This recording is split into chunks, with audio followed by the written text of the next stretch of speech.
नमस्कार। राजस्थान कर्मचारी चयन बोर्ड ने अभी हाल ही हो रही परीक्षाओं में अनुपस्थिति ज्यादा को देखते हुए एक तुगलकी फरमान जारी कर दिया। इसको तुगलकी फरमान ना कहें तो क्या कहें? क्या ये नेचुरल जस्टिस का वायलेशन नहीं है? क्या आप किसी भी पक्ष को सुने बगैर आप किसी पर जुर्माना लगा सकते हैं? ये जुर्माना है, पेनल्टी है। क्या कानून इजाजत देता है? क्या भारत का संविधान इजाजत देता है? सुप्रीम कोर्ट और हाई कोर्ट से लेकर सुप्रीम कोर्ट तक के तमाम फैसले मिल जाएंगे। जब जुर्माना लगाया जाता है तो नेचुरल जस्टिस के पहले उस अथॉरिटी को यह आदेश दिया जाता है कि पहले पक्षकार को सुना जाए। जब वो डायरेक्ट जुर्माना लगा, उसकी बात सुनी जाए, उसके तथ्य और कारण सुने जाए, उसके बाद डिसाइड करे कि इस पर जुर्माना लगना चाहिए नहीं लगना चाहिए, तब वो एक निर्णय बनता है। क्योंकि भारत का संविधान कहता है कि एक निर्दोषी कभी भी फंसना नहीं चाहिए, कभी भी निर्दोषी को सजा नहीं मिलनी चाहिए। ये सजा है क्योंकि ये पेनल्टी है। क्या कोर्ट में टिक पाएगा? राजस्थान कर्मचारी चयन बोर्ड ने यह फरमान तो जारी किया, लेकिन अपील करने का, सुनवाई करने का अधिकार क्यों नहीं दिया? जो दो परीक्षाओं में यदि वाजिब जेन्युइन रीजन से, सही कारण से अनुपस्थित रह गया किसी भी कारण से, तो उनको सुनवाई करने का अधिकार क्यों नहीं दिया? उनको वो कहां अपनी पीड़ा रखेंगे? 750 रुपए देंगे या कोर्ट में जाएंगे जहां कोई फ्री में लड़ता नहीं केस, वहां 5, 10, 15, 20 हजार रुपए क्यों बेरोजगारों का बढ़ाना चाहते? क्या फॉर्म फीस फ्री करने से फॉर्म भरने के पैसे नहीं लगते हैं? यूपीएससी आईएएस के फॉर्म फीस को लेकर मैंने विस्तार से चर्चा करूंगा। इसी के साथ राजस्थान में फॉर्म फीस फ्री है, लेकिन ई मित्र वाले पैसा लेते हैं। कितना लेते हैं? बाहर परीक्षा केंद्र के 20-20, 50-50, 30-30 रुपए बैग रखने, मोबाइल रखने के लिए जाते हैं। सारे नियम बेरोजगारों के लिए बनते हैं, कभी नियम बोर्ड में बैठे अधिकारियों उनके लिए भी बनेंगे। मीटिंगों में चाय, समोसे, पानी की बोतलों के लिए कितना पैसा होता है? देश के बजट की फिजूल खर्चों को लेकर इतना चिंता है तो पानी तो, समोसे और चाय क्यों अपनी जेब से लाखों की सैलरी, बड़ी बड़ी सैलरियां उठाते हो, लाखों की सैलरियां उठाते हो, क्यों सरकारी सुविधाएं, सैलरी छोड़ दो, कम ले लो, लेकिन अपने वाली में कोई कटौती नहीं करता है, अपनी पूरी चाहिए बेरोजगारों की बात। राजस्थान कर्मचारी चयन बोर्ड के अध्यक्ष ने जो चिंता जाहिर की उसका समर्थन करता हूं, लेकिन उसमें कमियां और आलोचना भी है। उसमें कमियां हैं। यदि कोई उस मकसद से फॉर्म भरता है तो गलत है वो परीक्षा देने, लेकिन कई बार जेन्युइन कारण भी रह जाते हैं, तो निर्दोषी को सजा क्यों? ये प्रावधान क्यों जुर्माने का? 2 परीक्षाओं में अनुपस्थित रहे तो 1504 में रहे, तो 750 में रहे तो 1500, ऐसे करके 2250 तक ये प्रावधान क्यों भुगते हैं? क्यों ये एनालिसिस या डेटा नहीं रखा जा रहा कि जब फॉर्म फीस ली जाती थी तब कितने छात्र परीक्षा में उपस्थित होते थे, कितने एब्सेंट होते थे? भले ही उस समय दूसरे चेयरमैनों का कार्यकाल रहा, उन्होंने चिंता जाहिर नहीं की हो। आरपीएससी की वेबसाइट पर पूरा रिपोर्ट हर साल का जारी किया जाता है, उसमें आंकड़ों पर चर्चा करूंगा शॉर्ट में, कुछ सालों को लेकर, बाकी बहुत बड़ा आप स्वयं पढ़ सकते हैं। राजस्थान कर्मचारी चयन बोर्ड अपनी वेबसाइट पर ऐसा कुछ भी जारी नहीं करता। तमाम बेरोजगार नेता आए और इसका समर्थन करके चले गए बोर्ड के निर्णय का। उनको कौन सी परीक्षा देनी? उनको तो राजनीति करनी, कभी उधर कभी उधर, जैसा आएगा वो अपनी राजनीति करेंगे। लेकिन सवाल मैंने ट्विटर पर उठाया तो काफी लोग असहमत आए और कारण कई हैं। इस वीडियो में कई भर्ती परीक्षाओं के मैं उदाहरण दूंगा, किस प्रकार से क्यों अनुपस्थिति रह जाती है, जो कारण जेन्युइन होते हैं। केंद्र और राज्य सरकार की परीक्षा कराने वाली एजेंसियों में कोई कोऑर्डिनेशन नहीं होता। यहां तक राज्य सरकार की परीक्षाओं में कोऑर्डिनेशन नहीं होता। यह तो पिछली सरकार के इंटरफेयर की वजह से आरपीएससी और अधीनस्थ बोर्ड के बीच में एक समझौता हुआ कार्मिक विभाग से, और बाद में एक डेट क्लेश नहीं हो रही, नहीं तो इनकी आपस में एग्जाम डेट आपस में क्लेश करते। लेकिन जो अभी भी राजस्थान की बिजली विभाग या तमाम सहकारिता विभाग या तमाम ऐसी कोई विश्वविद्यालय या कोई संस्था अपना एग्जाम करवाती है, खुद के स्तर पर एग्जाम डेट क्लेश कर जाती है। केंद्र सरकार, राज्य सरकार, आईआईटी, एनआईटी, एम्स, तमाम परीक्षाओं के एग्जाम डेट और इसके बाद 12-12 महीने बाद परीक्षाएं होती हैं। कब किसके एग्जाम डेट जारी हो जाए सभी का कोई फिक्स नहीं होता है। किसी में पद कम ज्यादा आते हैं तो कभी कम पद वाले की कुछ दिखता नहीं, उसकी तैयारी करता है, बाद में जब ज्यादा पद दिखते हैं उधर चला जाता है छात्र। लेकिन कई कारण और भी हैं। राजस्थान जेईएन परीक्षा में अनुपस्थिति कम रही, प्राइवेट कंपनियों में काम करते हैं, काफी पैसा लगने के बाद डिग्री और डिप्लोमा मिलता है, महंगा कोर्स है। राजस्थान में कितनी फैक्ट्रियां, इंडस्ट्रियां हैं सारों को मालूम है। दिल्ली, गुड़गांव, महाराष्ट्र, पुणे, गुजरात, तमाम शहरों में नौकरियां करते हैं। पंजाब, हरियाणा, वहां से आने के लिए 2-2, 3-3 दिन की छुट्टियां चाहिए। सीट कितनी थी? मैकेनिकल की एक में 4 सीट थी, एक में मैकेनिकल इलेक्ट्रिकल को मिलाकर 15, 20, 25 सीट थी। सिविल की ज्यादा थी। अब 4 सीट के लिए कभी कंपनी से छुट्टी नहीं मिलती, कभी सोचता है तैयारी कर लूंगा। 4 सीट के लिए पता है टॉप लेवल की तैयारी चाहिए। कंपनी, कोई बेरोजगार तो बैठे नहीं है, 4-4, 5-5 साल भर्तियां आती हैं। आरपीएससी की तमाम तकनीकी परीक्षाओं में कितनी उपस्थिति रही जब फॉर्म फीस ली जाती थी। राजस्थान कर्मचारी चयन बोर्ड की तमाम जो तकनीकी परीक्षाएं करवाई उसमें फॉर्म फीस ली गई, तब कितनी उपस्थिति रही, उन पर भी विचार होना चाहिए। अपील करने का, सुनवाई करने का अधिकार भी होना चाहिए। आप पूरा इस वीडियो में पूरी रिपोर्ट आरपीएससी और अधीनस्थ बोर्ड के तमाम परीक्षाओं के जो जहां से जो मिला उसको देखिएगा। वीडियो थोड़ा लंबा जरूर जाएगा, सवाल कई खड़े करेगा और पूरा कच्चा चिट्ठा खोलेगा। आप वीडियो पूरा जरूर देखें। यदि आप मेरे चैनल पर पहली बार जुड़े हैं तो चैनल को सब्सक्राइब करें, वीडियो को सभी जगह शेयर करें, लाइक जरूर करें ताकि आवाज आपकी बुलंद हो सके। तमाम पूरा इतिहास दिखाऊंगा आरपीएससी के सालों का, कब कब कितनी परीक्षाएं हुई, इसमें कितनी एग्जाम फीस ली गई, कितने छात्र फॉर्म भरे, कितने उपस्थिति रही। तब कभी आरपीएससी ने चिंता जाहिर नहीं की। पिछले दिनों पर चिंता जाहिर कर रहे थे, मीडिया में खबर, मैंने वीडियो बनाया था, फॉर्म फीस आरपीएससी रेलवे का प्रावधान किया जाए, वो क्या कुछ हमने जो मीडिया से मिली खबरों को गूगल से सर्च करके राजस्थान कर्मचारी चयन बोर्ड की भर्ती परीक्षाओं का भी आंकड़ा रखूंगा इस वीडियो में। जब फॉर्म फीस ली गई तब कितनी उपस्थिति रही, इन तमाम बातों को लेकर कानून, संविधान कितना इजाजत देता है, क्या टिक पाएगा, नेचुरल जस्टिस, तमाम बातों को लेकर विस्तार से चर्चा करूंगा। वीडियो पूरा जरूर देखें, सभी जगह शेयर जरूर करें। जेईएन भर्ती में इतनी अनुपस्थिति पर जो मैंने कुछ से बात करी और जो मुझे कारण सामने आए उस पर भी चर्चा करूंगा। जो राजस्थान कर्मचारी चयन बोर्ड ने निर्णय लिया वो आपके स्क्रीन पर है। ये 1 अप्रैल 2025 से लागू होगा और 2026 8 सेशन का 2 परीक्षा में अनुपस्थित रहे 750 और 4 परीक्षा में रहे तो 1500 रुपए जुर्माना देकर फॉर्म भर पाएंगे। अभी हाल ही में जो जेईएन की परीक्षाएं हुई उसमें अनुपस्थिति रही ज्यादा और 50% से कम ही उपस्थित 20, 30, 40 रहे। लेकिन सीईटी में काफी 85% से ऊपर उपस्थिति रही। विधानसभा में ये बहुत बड़ी मांग उठ रही थी आरपीएससी और अधीनस्थ बोर्ड कि कैसे फॉर्म फीस लागू करें, छात्र अनुपस्थित हो रहे हैं। कुछ ये विधानसभा में सवाल पूछा गया, सरकार ने कहा कार्मिक विभाग में परीक्षण हो रहा है, जांच करवा रहे हैं। लेकिन जब फॉर्म फीस ली जाती थी तब कभी ये इस अनुपस्थिति को लेकर कभी चिंता नहीं जताई कि बेरोजगार अपना पैसा क्यों खर्च कर रहे। क्या फॉर्म फीस फ्री होने के बाद क्या फॉर्म फ्री में भरा जाता है? ई मित्र वाले कितना पैसा लगता है? पैसा तो देना पड़ता है, परीक्षा केंद्र तक जाना और तमाम, लेकिन फॉर्म भरने के लिए भी तो पैसा देना पड़ता है। एक यूपीएससी के फॉर्म फीस बताऊंगा कितनी लग रही है, 100 रुपए फीस है, लेकिन ई मित्र वाले कितने ले रहे हैं? कभी अध्यक्ष साहब उसी जयपुर के ई मित्र सेंटरों पर जाकर रूप बदल कर पता कीजिएगा फॉर्म फीस कितनी लेते हैं। यूपीएससी फॉर्म 100 रुपए फीस है, SC ST को फ्री है, लेकिन लेते कितनी? क्या फ्री में भरा जाता है?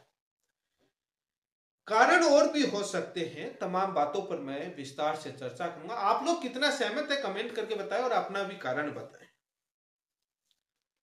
अनुपस्थिति के कारण मैं चर्चा करूं, अभी जेईएन भर्ती का ही बेसिक चर्चा करूं। जूनियर इंजीनियर की भर्ती हो रही है और परीक्षाएं हो रही हैं। 2022 के बाद 25 में जाकर परीक्षा हो रही है।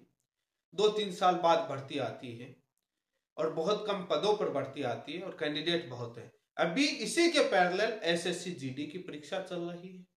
इतना ही नहीं, आईआईटी जोधपुर में टेक्निकल और नॉन टेक्निकल दोनों पदों पर, टेक्नीशियन और तमाम उसमें डिग्री और डिप्लोमा होल्डर दोनों है, उसकी परीक्षा चल रही है। उसने फॉर्म पहले ही भरवा लिया था और अचानक से अभी एडमिट कार्ड जारी करके और अभी परीक्षा करवा रहा है आईआईटी जोधपुर।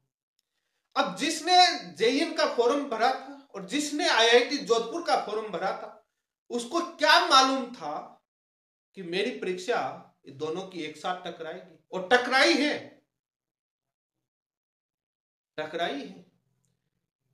क्या मालूम था कि आईआईटी जोधपुर 12 महीने सोए रहेगा, उसके बाद आपके साथ परीक्षा करवा देगा? क्या कम्युनिकेशन है? और क्या टेक्निकल वाला बंदा नॉन टेक्निकल की तैयारी नहीं करता? क्या उसको मालूम था कि जेईएन की परीक्षा के साथ एसएससी जीडी वाली टकरा जाएगी? हो सकता है एसएससी जीडी 1 महीने बाद हो जाती है, फॉर्म तो भर देता है, कहीं पर दी हुई तारीखों में परिवर्तन हो जाता है। लेकिन और भी मैं उदाहरण दूंगा, लेकिन अनुपस्थिति के कारण जो सबसे बड़ा एक कारण आता है, एग्जाम डेट का आपस में क्लैश करना, टकराना सेम डेट पर। जब वे सूचना सहायक की परीक्षा हो रही थी, उस समय सीटेट की परीक्षा हो रही थी। बहुत सारे टेक्निकल, क्योंकि पीजीडीसीए शामिल थे, बीएससी बीए कर रखी थी, पीजीडीसीए हो गया, सूचना सहायक दे रहे थे, बीएड भी कर रखी थी, सीटेट का दे या, और उस समय वो कोर्ट में भी केस लगा और मांग भी उठी। क्या किसी को पता था कि सूचना सहायक के साथ ऐसे टकराव होगा? सूचना सहायक की परीक्षाएं कई बार टाली गई। आगे में क्या भविष्य में ये नहीं होगा, इस बात की क्या गारंटी है? रीट का परीक्षा, पात्रता परीक्षा अभी फरवरी में आयोजित होने जा रही है, मैं आपको बता देता हूं अध्यक्ष जी। उसी के साथ एम्स सीआरई 2025 की परीक्षा हो रही, और उन्होंने अभी जनवरी के अंदर ही विज्ञापन जारी किया, फॉर्म भरवाए, और आपकी परीक्षा डेट के उस रीट के साथ, सॉरी आपकी नहीं, रीट के साथ ही एग्जाम हो रही है, उसकी एग्जाम डेट क्लैश कर रही है, और उसमें 10वीं से लेकर के 12वीं ग्रेजुएशन सबके लिए पोस्ट है, और 3000 रुपए फीस है उसकी। अब वो बंदा फॉर्म भरा, उसको क्या मालूम था कि ये एम्स वाले रीट के साथ ही पंगा डालेंगे? डाल दिया। और हो सकता है किसी किस्मत होगी 27 को या 28 को रीट वाला हो जाएगा, उसका 29 को हो जाएगा या 28 को हो जाएगा, क्योंकि वो ऑनलाइन होनी है, 2-3 दिन चलेगी, और किसी के एक साथ शिफ्ट में टकरा जाएगा, सिटी शहर अलग हो जाएंगे, किसको पता लगता है? रेलवे और SSC GD, railway JEN, RRB, ALP technician के फॉर्म, एएलपी के फॉर्म बहुत पहले भरवा लिए गए, 12 महीने से पहले, परीक्षा अब जाके करवाई। पशु परिचर का फॉर्म भर दिया, पद कम, रेलवे वाले ने बहुत पहले फॉर्म भर रखा था, अब उसने देखा कि एक चूज करना पड़ेगा, अब या तो केंद्र वाली दे ले, उसकी तैयारी कर ले, या पशु परिचर की कर ले। जिसको शॉर्ट सिलेबस लगा उसने एएलपी का दे दिया, उसकी तैयारी कर ली, पशु परिचर छोड़ दिया। और किसको पता था कि एएलपी की परीक्षा जो वादा किया वो इसी के आसपास जाकर के अंतराल में होनी है, 12 महीने तक सोए रहेंगे, वो करवाएंगे नहीं। ऐसे ALP, CBT two, mains, RRB, JE, CBT two, board की कौन सी भर्ती परीक्षा के साथ टकराएंगे, अभी तक कोई निश्चितता नहीं, क्योंकि सीबीटी2 की कोई एग्जाम डेट नहीं है, जेई की सीबीटी एग्जाम डेट नहीं है, क्योंकि उनका सीबीटी1 का रिजल्ट नहीं आया, और सीबीटी2 की तारीख फिक्स नहीं है, और हर आदमी मल्टीपल एग्जाम्स की तैयारी करता है, चारों ओर दौड़ता है कहीं कुछ मिल जाए। पोस्ट ग्रेजुएशन के कोर्स करते रहते हैं और डिप्लोमा करते रहते हैं, उन सेमेस्टर की एग्जाम भी टकरा जाती है, और कई बार ये मांग उठी है। इस इतिहास उठाकर देख लीजिए अध्यक्ष साहब, और कोर्ट में केस लगे हैं, कोर्ट ये कहती है ऑप्शन चूज कर लीजिए, जो आपको इच्छा लगती है उसमें जाकर बैठ जाइए, आप परीक्षा दे लीजिए, आगे नहीं खिसकेगी परीक्षा डेट। राज्य में ये आरपीएससी और अधीनस्थ बोर्ड की परीक्षाओं में टकराव होता था। तब बाद में कोऑर्डिनेशन गहलोत सरकार ने बैठाया और कार्मिक विभाग से इनका तो अब टकराव नहीं होता, नहीं तो पहले आरपीएससी और अधीनस्थ बोर्ड की परीक्षाओं में टकराव होता था। अब इनका नहीं होता, लेकिन बिजली विभाग, विद्युत विभाग है वो परीक्षा निकाल रहा है, उसकी कब टकराएगी पता नहीं। एक जो कॉर्पोरेटिव जो सहकारिता विभाग में भर्ती आई हुई है वो अधीनस्थ बोर्ड की कौन सी परीक्षा के साथ टकराएगा पता नहीं, वो ऑनलाइन होनी है और विद्युत विभाग वाली ऑनलाइन होनी। अब फॉर्म तो वो भी भरेगा, क्या पता बाद में करवा दे, अभी तारीख फिक्स है नहीं, और कब बीच में आप वाले में रास्ता डाल देगा। अब तैयारी तो एक करनी पड़ेगी। राजस्थान की और भी कई परीक्षाएं यूनिवर्सिटी की या प्रतियोगी परीक्षाएं जो अपने स्तर पर करवाती हैं, उनका ऐसा टकराव होता है क्या? राजस्थान तो अपने पूरे तमाम संस्थाओं का कोऑर्डिनेशन लेकर बैठ रहा है। सवाल ये है, अब जो टेक्निकल वाले हैं उनके आरपीएससी की तमाम परीक्षाओं को मैं देखूंगा, बताऊंगा। अभी जेईएन की परीक्षाएं अधीनस्थ बोर्ड पहली बार नहीं करवा रहा, इससे पहले भी हुई है।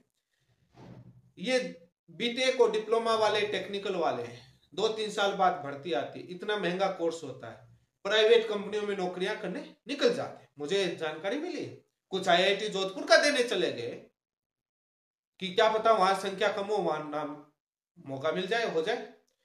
कुछ ऐसे हैं जिनको कंपनी ने छुट्टी नहीं दी, बोला नहीं वर्कलोड है, छुट्टी नहीं मिलेगी, भरा होगा फॉर्म, प्राइवेट कंपनी। अब वो प्राइवेट नौकरी या ये यहां तो पता नहीं हो या ना हो, वहां से लात पड़ जाए, छुट्टी नहीं मिली लोगों को, नहीं छुट्टी देंगे। अब प्राइवेट कंपनी ना दे तो ना दे, उनके आज ये मीटिंग है, आज ये अर्जेंट वर्क है, आज वो तमाम एम्प्लॉय छुट्टी पर है, आपको नहीं मिलेगी, तो वो अनुपस्थित रह जाएगा। कई इश्यू रहते हैं इसमें, परीक्षा के अंदर दूर दे देते हैं, ये भी रहता है।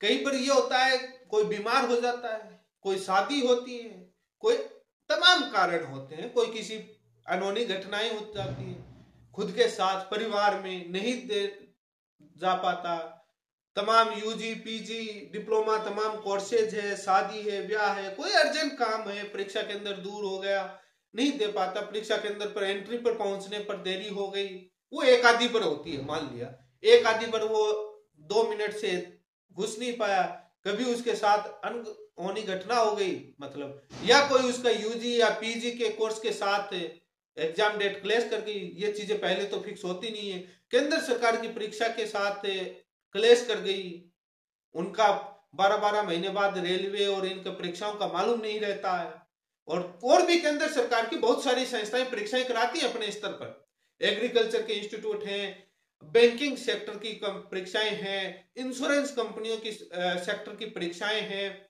और भी बहुत सारी एमएनआईटी आईआईटी जेई के अंदर रिक्रूटमेंट निकलते हैं, एमएनआईटी और आईआईटी में रिक्रूटमेंट निकलते हैं, एम्स में निकलते हैं, उनकी टकराती हैं, उनमें केंद्र सरकार की परीक्षाओं ही आपस में टकराते हैं, उसमें कोऑर्डिनेशन नहीं है, और ये पॉसिबल नहीं है, सारों को मिलाकर के 365 दिन होते हैं, हो भी नहीं पाएगा, चूज ही करना पड़ेगा।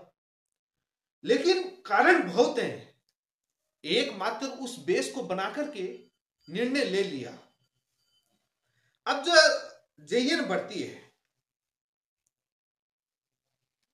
अब इस पर थोड़ा सा देख लेते हैं कि ये बात सही है, इस बात से मैं सहमत हूं, यदि जानबूझकर फॉर्म भरता है, तैयारी करनी नहीं होती है, फ्री का है इसलिए भर देता है, तो गलत है। ई मित्र पर आप लोग फॉर्म भरने जाएंगे तो फ्री में नहीं भरा जाता है। यूपीएससी आईएएस के फॉर्म जनरल की 100 रुपए है और एससी एसटी को फ्री है, और महिला को शायद कुछ इस तरीके से है। जयपुर के ई मित्र सेंटर पर 400 रुपए, 500 रुपए, 600 रुपए, 700 रुपए फीस ली जा रही है, क्योंकि वो एक सर्टिफिकेट फर्जीवाड़े का मामला सामने आया, उसके बाद यूपीएससी ने बहुत सारे डॉक्यूमेंट अपलोड करने और फॉर्म में जटिलता बढ़ा दी, तो ई मित्र सेंटर वालों ने फीस बढ़ा दी। 100 रुपए फीस वो प्लस 400 और दो, 100 रुपए वो, 500 दो, 600 दो, सबका अपना अपना सिटी वाइज और शहर वाइज 400, 500, 600, 700 रुपए तक है। और मैंने 1-2 पर पता किया जहां पर 500, 600, 700 रुपए अलग अलग मित्र वाले अलग अलग मान, जैसा जहां कंपटीशन दुकानों में उस हिसाब से, शहर के और उस हिसाब से वेरी कर रहा है। अधीनस्थ बोर्ड के फॉर्म भरने में इतनी जटिलता नहीं है, तो वहां पर कोई 150 रुपए लेता है, कोई 200 रुपए लेता है, कोई 100 लेता है, मिनिमम शायद 150 रुपए कुछ ऐसा कर रखा है, कोई 200, कोई 250। सो ये फीस ले रखी है, शहर और लोकेशन के आधार पर है जिस प्रकार से। क्या फ्री में भरा जाता है? पहले ओटीआर की फीस थी, one time registration fees Gehlot सरकार ने 12 जुलाई 2023 को कार्मिक विभाग ने सर्कुलर जारी किया। उसके बाद ये फ्री हुआ, जिसमें 600 रुपए जनरल को और 400 रुपए OBC, EWS, SC, ST, MBC को था। वो रुपए दिया तब जाकर लाखों रुपए आए। 2023 से पहले तो सभी ने फॉर्म की फीस दी है, तब कितनी उपस्थिति अनुपस्थिति रही उसका भी तो थोड़ा देख लेना चाहिए ना। बोर्ड को अपना 2015 से लेकर के 25 तक की सभी भर्तियों का डेटा जारी करना चाहिए, जो मैंने सवाल पूछा है उसका, ताकि जनता को पता चले कि पहले भी रहते थे या अभी ज्यादा चिंता हुई है, बोर्ड को पहले चिंता थी या नहीं थी। मैं इस बात का फॉर्म फ्री ये करने से ये नहीं है कि फॉर्म फ्री भरे जा रहे हैं, मित्र वाले चार्ज लग रहे हैं, पैसा तो लग रहा है छात्रों का, और बाद में एग्जाम सेंटर पर जाना, दूर सेंटर आना, रुकना, बाद में बाहर वो 50 रुपए देना, 20, 30, 40, 50 वो लूट है। बैग और मोबाइल के जमा देने के उसके पैसे और देना, वो भी अलग है, वो चार्ज अलग देते हैं। हर कदम पर पैसा है, जीएसटी और बढ़ते हैं। यदि फॉर्म फीस लगती है तो उसमें जीएसटी इंक्लूड होती है, और उसके बाद उसमें वहां दो, बाहर के बाद दूर सेंटर है, आना जाना, किराया, कितना वो खर्चा होता है, होटल रूम, खाना, सारी चीजें। ये मैंने कारण कुछ बताए हैं। अब मैं और भी कारणों पर कई भर्तियों का मैंने जिक्र किया है डेटा के साथ। अब मैं डेटा लेकर आता हूं तमाम चीजों का लेकर के। अब थोड़ा देखते हैं आरपीएससी का इतिहास का और इसका आपकी राजस्थान कर्मचारी चयन बोर्ड की पीछे की भर्तियों का डेटा भी तो देख लेना। राजस्थान कर्मचारी चयन बोर्ड की भर्तियों का डेटा भी तो देख लें। पटवारी भर्ती 2021 का हमने थोड़ा बहुत टीम ने गूगल से सर्च किया, जो एक अनुमानित आंकड़ा मिला है, बाकी तो बोर्ड से निवेदन है कि वो पब्लिश करे, पता लगे। पटवारी भर्ती 2021 में 5378 पद थे, 15 लाख लोगों ने लगभग ने ज्यादा से फॉर्म भरा, 65 से 70% उपस्थिति रही, फॉर्म की फीस दी थी छात्रों ने, तब भी 65 से 70%। जेईएन भर्ती 2022 फॉर्म की फीस दी थी, सिविल डिग्री के 46,000 से ज्यादा लोगों ने फॉर्म भरा, 59%, 60% से कम उपस्थिति रही। डिप्लोमा के अंदर 34,000 से ज्यादा फॉर्म भरा, 53% ही उपस्थिति रही। बाकी मैकेनिकल और इनमें भी ये 50-60% के लगभग अनुपस्थिति रही, इससे कम ही रही। आरपीएससी एएन भर्ती में इलेक्ट्रिकल मैकेनिकल पे 2000 जो आरपीएससी का मैं डेटा रख रहा हूं, ये बाकी आप गूगल पर सर्च कर सकते हैं। हाईकोर्ट एलडीसी और सिस्टम असिस्टेंट भर्ती का पेपर हुआ, फॉर्म फीस भरी अच्छी 500, 700, 600, 400 रुपए, उसमें भी यही 50, 60, 70% उपस्थिति रही। डेटा उठाकर देख लीजिए। इसके बाद आप देखेंगे आरपीएससी एएन 2018 भर्ती में इलेक्ट्रिकल मैकेनिकल में 50% से कम उपस्थिति, 46-41% फॉर्म फीस दी थी, और एग्रीकल्चर में 23% ही रही। टेक्निकल डिग्रीज की एग्जाम को जब आप आंकड़ा उठा करके देखेंगे तो लगभग 50% से कम ही उपस्थिति रहती है, और क्योंकि वो सारे लगभग प्राइवेट सेक्टर में जॉब में होते हैं, छुट्टियां नहीं मिल पाती, और जरूरी नहीं है कि राजस्थान के बंदे को राजस्थान में प्राइवेट कंपनी में नौकरी करने को मिले। 2 दिन की छुट्टी चाहिए होती है। कोई दिल्ली कर रहा है, कोई गुड़गांव कर रहा है, कोई पंजाब कर रहा है, कोई गुजरात कर रहा है, कोई महाराष्ट्र कर रहा है, कोई पुणे कर रहा है। फॉर्म भर दिया, एक्स्ट्रा टाइम में तैयारी कर ले, यहाँ आकर के परीक्षा देने में उसके 2 से 3 दिन लगते हैं आना जाना में, और कई बार 2-3 दिन की छुट्टी नहीं मिलती है तो अनुपस्थित हो जाते हैं। ये भी एक कारण है, और भी एग्जाम डेट के क्लेश के। अब जो आरपीएससी का आंकड़ा थोड़ा उठाया है, बाकी आप आरपीएससी की वेबसाइट पर जाकर के वो रिपोर्ट पढ़ लीजिएगा। उसमें कुछ मेरा हो सकता है कि कुछ ऊपर नीचे हो जाए, बाकी तो मैंने पूरी कोशिश करी है कि वही डेटा, लेकिन आप पूरा देख लीजिएगा। मैं वो डेटा रख रहा हूं आरपीएससी के फॉर्म फीस लग रही थी छात्रों की और इनको कितनी फॉर्म फीस मिली। फॉर्म फीस के बाद का नहीं, पहले आरपीएससी और राजस्थान कर्मचारी चयन बोर्ड को बड़ी ठेसी हो रही है बजट की, देश हित की। फॉर्म फीस बढ़ने के बाद अनुपस्थिति हो सकता है कि 5-10% ऐसे लोग होंगे, इसे मैं इनकार नहीं करता, जो ऐसे भर देते होंगे, ऐसी नीयत होगी। लेकिन वास्तविक कारणों से जो अनुपस्थित हो जाएंगे तब तो उनके साथ अन्याय नहीं होगा। इसलिए मैं कह रहा था कि नेचुरल जस्टिस का वायलेशन हो रहा है। जो पेनल्टी दे, अनुपस्थित रहा, उससे सुनो, उसके तथ्य लो, उस पर मैं बताऊंगा। आरपीएससी की आरएस 2018 भर्ती में 4,97,000 के समथिंग फॉर्म आए, 3,81,000 के समथिंग ही लोगों ने परीक्षा दी। आरपीएससी का मैं लगभग एक साल का आंकड़ा बताता हूं। 2017-18 में आरपीएससी ने लगभग 26 परीक्षाएं करवाई, उसमें 17 लाख से ज्यादा छात्र फॉर्म भरे और 13 लाख के समथिंग छात्रों ने परीक्षा दी।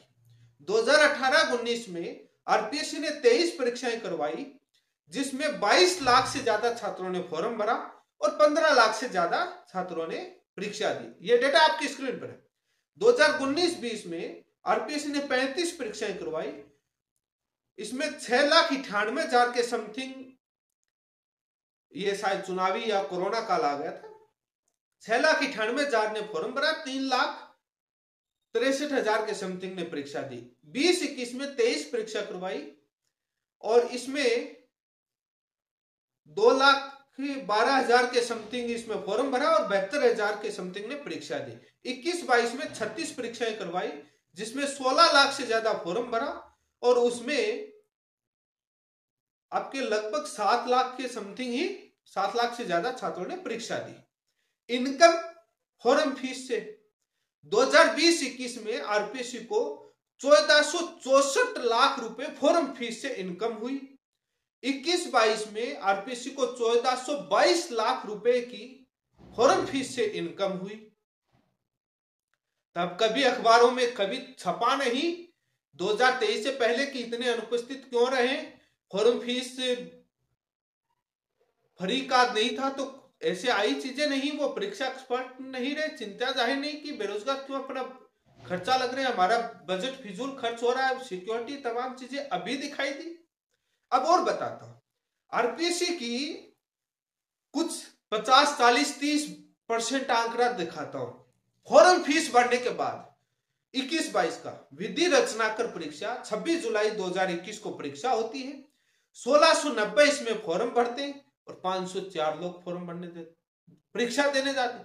1600 में से मतलब 500 लगभग आ गया, 30-32% लोग परीक्षा देने गए। ऐसा ही भर्ती में जो पहला पेपर हुआ 13 से लेकर 15/9/2021 में 7,97,000 के समथिंग फॉर्म भरा, 3,83,000 के समथिंग लोग परीक्षा देने गए थे। फॉर्म फीस दी थी, इनकम हुई, आरपीएससी अपनी रिपोर्ट में दिखा रहा है।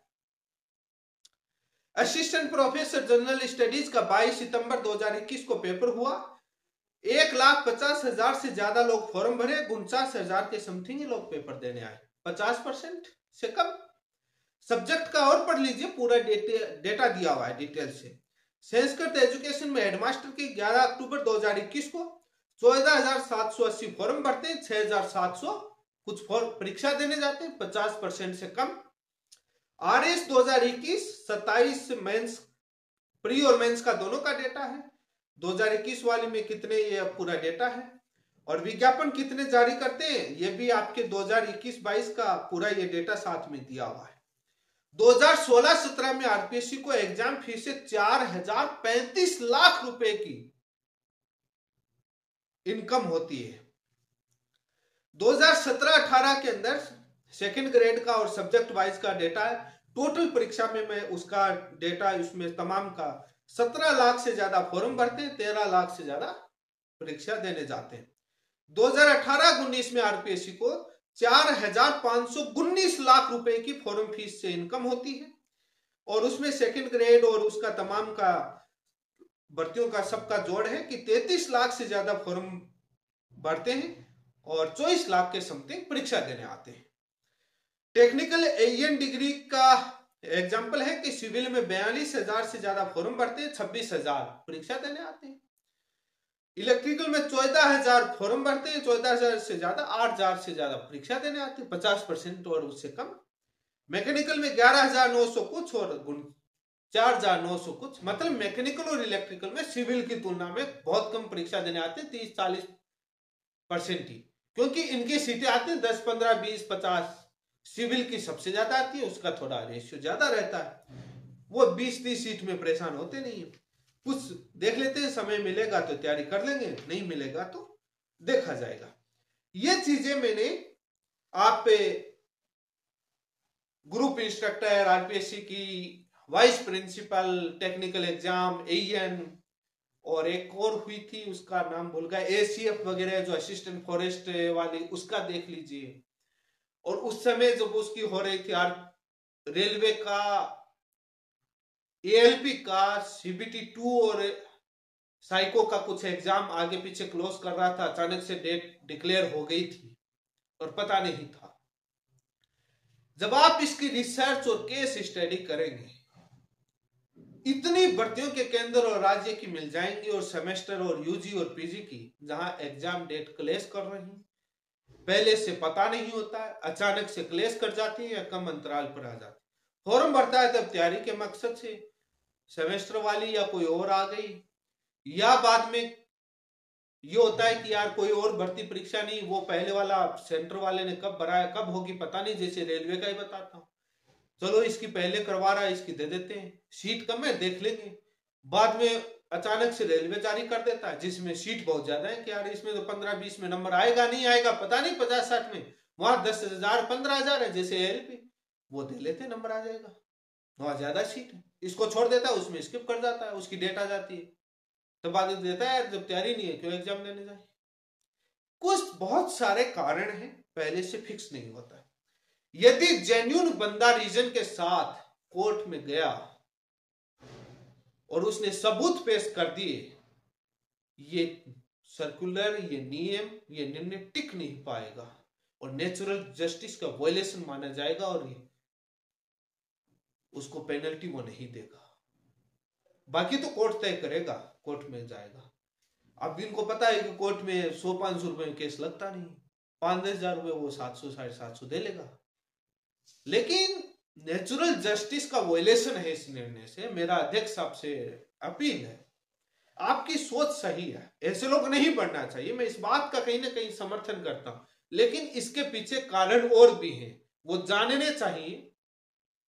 आपके पोर्टल पर एक ऑप्शन होना चाहिए, जिसने फॉर्म भरा उसको सुनने का अधिकार है पेनल्टी लगाने से पहले, क्योंकि जब कोई किसी कार्रवाई की जाती है, पेनल्टी लगाई जाती है, जुर्माना लगाया जाता है, तो उसमें भारत का संविधान ये प्रावधान करता है कि नेचुरल जस्टिस के तहत उसको सुना जाए, उस पर जुर्माना लगाना। आप फॉर्म फीस नहीं ले रहे, आप जुर्माना लगा रहे हैं, पेनल्टी, इसलिए उसको सुना जाना चाहिए कि वो फॉर्म भरा, आपकी परीक्षा में क्यों नहीं उपस्थित हुआ।